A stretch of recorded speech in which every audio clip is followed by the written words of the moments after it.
Welcome back to the channel. My name is Steven. I'm a pharmacist and I own 52 units of real estate.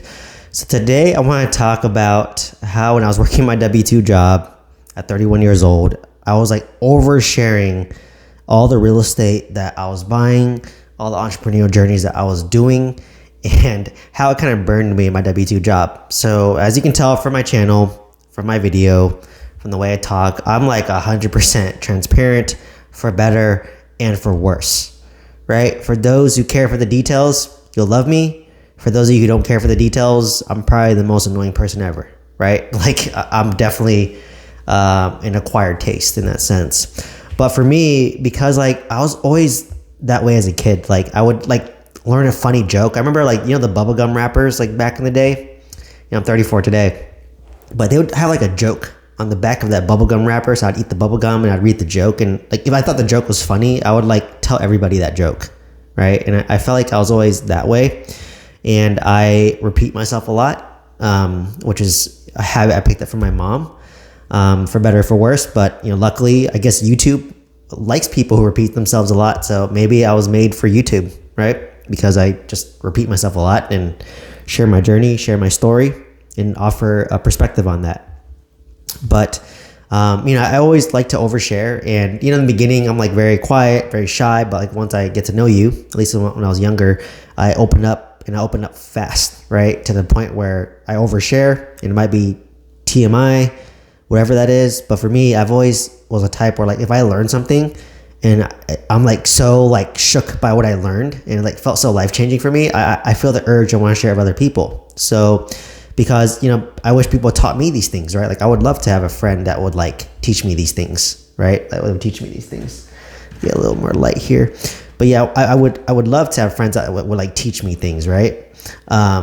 So, for me, I just felt like I was sharing. So like I remember when I was at one job in Long Beach and that's when I joined my real estate mentorship. I got laid off from job number one at that point. I bought my 26 unit apartment. No, I was in the process of buying my 26 unit apartment complex or sending out mailers to buy it.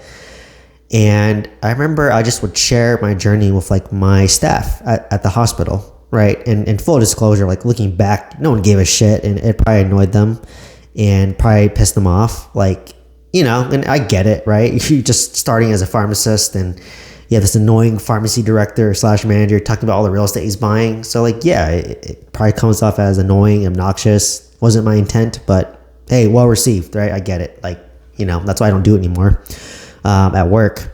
But like, I would share things like, oh, I sent out direct mail. I want to buy apartments. I started this pharmacy business. I started this drop shipping business. I, want to retire in my 40s. And then like, I'm just saying stuff that like 95% of the world is just going to look at you and just be like, what the hell is this guy talking about? Right. But at the time I didn't know that because I just saw myself as a regular dude. I owned at that point, maybe three or four single family homes, but I just kind of viewed myself as like a normal dude, W-2 kind of mentality still.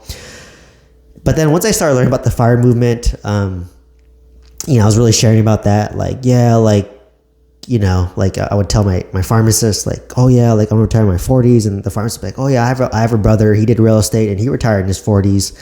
Or some people would just be like, oh, I'm just trying to like buy my first house, or I'm just trying to pay off my student loans. So like, I can't even think about like buying a house. I need to pay off my loans first. Then I got to pay off my house. So I could see how it rubbed people the wrong way. And I get it. Talking about money is a sensitive topic, especially at work. So, some people have a good relationship to money. Some people have a bad relationship to money, but like, I would say majority of the time, like 90%, like it just wasn't very well received. Right. And then I remember me thinking like, of course they're not going to tell me this directly because like I'm their boss, but like, like looking back now, I'm like, okay, yeah, reading between the lines, probably super annoying. Right. And then, with that, so yeah, I just like would super share that job, but then, I got laid off from that job. And then after that job, I basically like kept my lips shut, right? I didn't talk about anything about real estate. I didn't talk anything about early retirement. I didn't talk anything about financial freedom. I didn't talk anything about entrepreneurship. All I did was talk about my job, what I did on the weekend, where I'm traveling, right? That's the typical topics you talk about at work.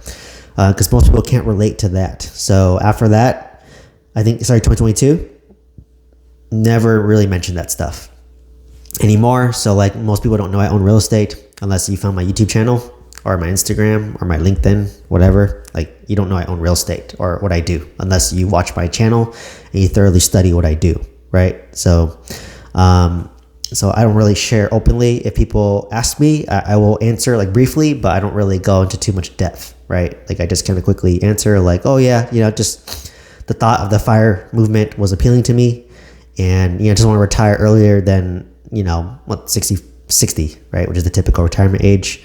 I don't tell people like in reality I want to retire like before 40. Before I used to be 35, but I'm turning 35 in a month, so I felt that goal. But for me now, I think realistically it's probably gonna be like 40 is what I'm aiming for. Could be sooner, it could be a little bit later, but 40 is kind of what I've been planning for in terms of my retirement and all that. But yeah, I remember just oversharing, and it got people really annoyed, and they would think you're weird, they would think you're an outlier, and just not relatable. So once I kind of got onto that, I just stopped talking about that. So at work I don't really talk too much, to be honest, because like to me I don't, unless it's like work related. Other than that, like unless you have similar interest to me or whatnot, then I might just ask about your day, how's your weekend, what are you doing, this the basic superficial surface level questions. Like for me, when I talk, I'm the type where I want to go deep, like right, like I'd rather talk to like two people deeply and intimately versus like 10 people like superficially, right? And some people just like talking to like a lot of people superficially, but I like to talk to like two people more deeply, right? So don't really talk about too much about real estate or financial freedom like at work now. I just for the most part just do my job and communicate when's needed, joke around here and there, talk about my weekend, my travel, my vacation, but it's all surface level stuff, right? Kind of side tangent of that, like we had one worker who worked there for like I think over 30 years, retired, and like literally after 30 years just have like one or two friends that they can talk to outside of work, right? And that really hit home for me, that like wow, like they worked here for 30 years plus, and out of that 30 years where they spend most of their time, they maybe got one or two friends out of that. I'm just like, wow, that's just, for me at least, that's validating why I want to retire earlier. Because, and it's true, like I've been at a lot of jobs, like do I talk to anyone from my old jobs? Barely. Like my first job, I talked to no one from that. My second job, I talked to maybe one person from that job. My third job, I don't talk to anyone from that. My fourth job, I talked to one person still. My fifth job in Orange County, nobody. Long Beach, one person. My most recent job, barely. And then, so I kind of know the track record, right? You might just have like maybe at best one or two friends that you might talk to outside of work, or it might be zero because, I'm in management, right? And like in managers, you can't really be too friendly with people. So you have to keep that distance and keep that kind of distance between you and them, because I manage these people, right? So, I mean, yeah, it's quite, it kind of hit home, like just seeing that, and I'm like, wow, like 30 years, and you have one friend, one relationship to show out of that. Everything else is just, based on work. And, the day she retired, not many people talk about her anymore, right? And I was just like, wow, that's just going to be me one day, right? That's just going to be me one day. Like life moves on and people move on, and the people that truly remember you are the ones that, your family, your close friends that you see on a day-to-day basis. So that really, hit home for me. So yeah, don't really talk much about this. Like even like a lot of like our friends, acquaintances, not many people know that I own real estate. Like not even my dad knows I own a lot of real estate. He knows I own a single family homes, but he doesn't know I own apartments, right? Unless he watches my YouTube videos. And Dad, if you're watching, I love you, right? I love you. Thank you. Anyways, it's just really, so for me, it was really interesting. Like, that's why, like, joining a mentorship felt very, like, fulfilling for me, because I was able to surround myself with people who are like-minded, who want the same thing that I wanted. Like they wanted to retire early, they wanted passive income to retire, they wanted to build wealth, they wanted a better life for themselves, their family, and they want to be able to leave that W-2 grind, right? So because when you talk at work, no one's going to relate to that, right? So that's why I had to find people who are like-minded, right? I joined Bigger Pockets on the forums, and I would meet people and then I would talk to them like once a month, right? I joined a mentorship program. I created a mentorship program, right? So now I'm trying to gather like-minded people who want to buy multifamily real estate and want that guidance, want that comfort, because we don't judge, right? Like it's hard for me to complain to somebody.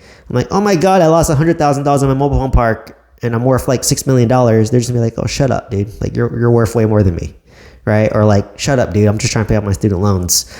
Or shut up, dude. Like I'm just trying to buy my first house, you know? Or shut up, dude. I'm living paycheck to paycheck, right? So like I get it, right? Like it rubs most people the wrong way. So that's why you have to surround yourself with other people who have the same, that community that has the same interest, right? So that's why, I think community is a big thing. I'm hoping to, I tried a school community for a bit just to try out the platform, but like I'm hoping once I'm big enough, I can create a school community where we can have a lot of like-minded real estate investors or financial independence, retire early people all on one platform, so that we can share our wins, share our losses, and just support each other, because you're not getting that from your coworkers at work. You're not getting that from family. You're not getting that from close friends, because they just don't understand, right? They just may not understand.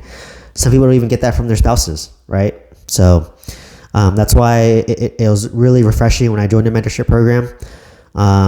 When I created my own mentorship program, and then that's why I joined some school communities, just to kind of network with some other real estate investors, because it's so supportive and it's a breath of fresh air, right? And it's nice to network sometimes, because maybe you can learn a thing or two, right? So that's the point on that. So it's a lonely journey, and like I said, very, very lonely. No one can relate to you, and it's a grind, right? I'm on year 7 out of 10, and it got at least 3 more years to hit year 10. And then even then, like I'm probably going to retire after like maybe 13 years of this financial independence journey, with my real estate compounds, my stock compounds, hopefully my social media compounds. Hopefully we have our real estate brokerage up and running and, getting clients. And like you said, like your average pharmacist makes about $150K. If I literally sell like 5 houses a year, which is a house every other month, that's basically replacing a full pharmacist salary, right? Gross wise. But if I can just replace half that, so let's say $60,000, I just need to sell 2 houses a year, which is one house every 6 months. And that basically can cover me working part-time, right? So like Christine can literally work part-time and then make $60,000 on top of that, selling 2 homes. And then that covers her income, right? So, but then you have more time freedom. You do more things that you want, right? So, trying to encourage her to create social media, do shorts on Instagram, but it's not her personality right now. So, I'm gonna be the lead magnet. But yeah, eventually, we want to be a brokerage. When it happens, I will document that journey. I'll document her journey on what it's like to become a real estate broker, and what she's doing to advertise, and probably do some like in-person tours of like some homes that, either if we're trying to sell or like trying to recruit buyers, right? Because I have a lot of lender contacts. I think more creatively as an investor, and know how to find off-market deals. So it's gonna pair well with Christine being a real estate broker. Because for me, I always want to focus on just buying real estate. I don't want to focus on selling real estate. So it's nice that she can focus on selling real estate as a broker, and I can focus on just buying multifamily deals, right? That's my zone of expertise and what I enjoy doing. So, but yeah, it's just really doing that. And like I said, once we become a real estate agent, we want to network with real estate agents to see best practices, how they're generating leads, how they're getting deals. And I'm pretty sure it's very translatable from like as an investor. So, I see light at the end of the tunnel, but it's definitely a long journey still. To get there, at least maybe 4 or 5 more years for me to go down this road. But unless something just crazy happens with social media, like you said, one video is all it takes to go viral and to build your business around it, build your life around it. Like look at that Huck Tua girl. She just was featured in one video, went super viral. Now she has her own podcast, and had her own NFT or whatever, and then it's doing better financially now instead of working at Hooters. So yeah, the kind of the key message is that as you go down your financial journey, your coworkers aren't going to relate with you. Not many people are going to relate with you. So find your tribe that relates to you, and that's why I create content too, because I want to attract people who are like-minded and that want to improve themselves, want to build wealth, want to retire early, want to spend time with their family, want to improve their health, want to learn, want to develop, right? Like growth-oriented people who are hustlers. That's what I want to surround myself with only, right? So that's why I'm creating content to manifest, send out the energy out there to attract people who are like me, right? And maybe we can do deals together one day. I don't know, right? But anyways, let me know what questions you have. Let me know what comments you have. Sorry for the rant here. But if you want to buy multifamily real estate and you want one-on-one coaching, check out that link down below. Otherwise, please like, comment, subscribe, or share this video with somebody. Thank you so much.